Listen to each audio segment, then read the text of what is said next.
ataupun dah berumah tangga pun dah lama berumah tangga, it is never too late. Sit down, letak atas paper ni. Saya semalam baru ikut kelas lagi untuk menguruskan keuangan dan menambah pendapatan. Walaupun dah tua-tua ni kan, saya masih buat lagi, masih belajar lagi.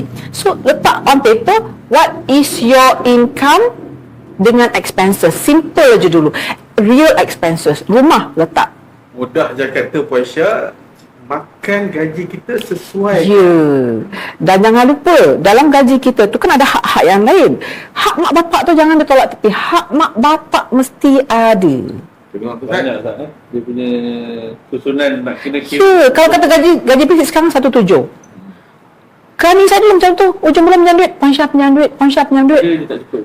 Kau tu dah lah bujang terantang-tang naik motor cup. Asal kau tak cukup? Saya kasih pinjam, macam mak kasih nak. Awak ni kasih kat mak tak?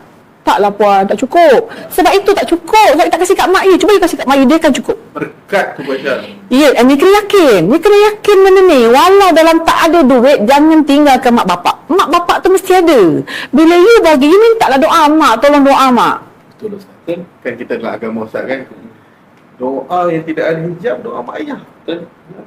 Yang ni yang kadang-kadang. Podcast cerita kita.